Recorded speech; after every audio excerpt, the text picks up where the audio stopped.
विधानसभा सत्र का आज दूसरा दिन था। सत्र के दूसरे दिन का आगाज जय श्री राम और भारत माता की जय के नारों के साथ हुआ।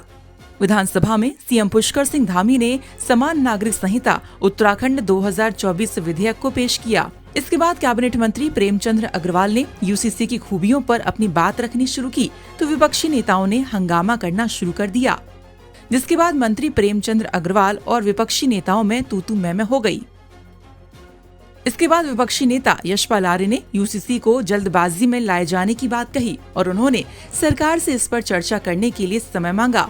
बता दें कि आज विधानसभा सत्र का दूसरा दिन बेहद ही खास रहा। 11 बजे सत्र की शुरुआत हुई, जिसमें मुख्यमंत्री पुष्कर सिंह धामी ने करीब 200 पेजों का समान नागरिक संहिता उत्तराखंड विधेयक 2024 को पटल पर रखा और इस विधेयक को पढ़ने के लिए सभी को 2 घंटे का समय दिया गया था।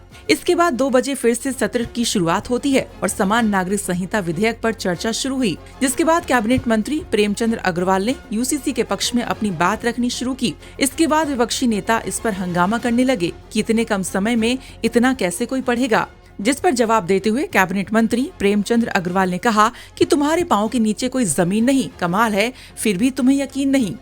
इसके अलावा मंत्री सुबोध उनियाल ने भी विवाह और इसके पंजीकरण को लेकर बताया। इसी तरह चर्चा ये शाम तक जारी रही।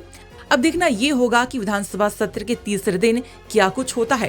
कि मैं अपने आप को सौभाग्यशाली समझ रहा हूँ और ये भवन भी उस पल का गवाह बना कि जब माननीय मुख्यमंत्री जी द्वारा यूसीसी को लेकर बिल प्रस्तुत किया गया और मैं बहुत खुश हूँ, आनंदित हूँ कि इस ऐतिहासिक पल का मैं भी साक्षी बना हूँ और आज पूरे प्रदेश के अंदर नहीं देश के अंदर खुशियाँ मनाई जा रही हैं।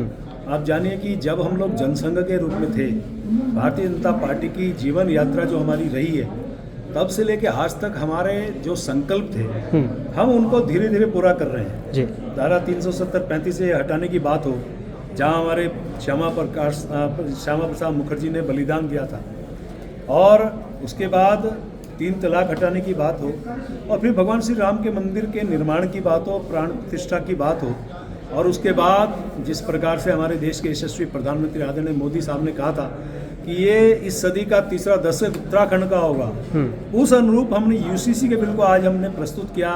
बहुत से लोगों ने उसके पक्ष में अपनी बात कही और मैं उम्मीद कर रहा हूँ कल इस सदन से वो प्रस्ताव पारित होगा। तो आज पेश करने का दिन, कल पारित करने का दिन, मुझे लगता है ये इतिहास में दर्ज होगा, स्वर्णिम अक्षरों में दर्ज होगा और माननीय मुख्यमंत्री इसके लिए बधाई के पात्र हैं, सरकार बधाई की पात्र है। और फिर से मैं अपने यशस्वी प्रधानमंत्री जिनका सदैव मार्गदर्शन मिलता है, उनका आभार व्यक्त कर रहा हूँ कि जो शब्द उन्होंने बोले थे उस कड़ी पे बढ़ता हुआ हमारा उत्तराखंड आज दिखाई दे रहा है। सर, विपक्ष का कहना है कि ना अध्ययन करने के लिए बोला, ना अध्ययन कराया गया, ना ही सुझाव के लिए हमको आगे पूछा गया है कुछ।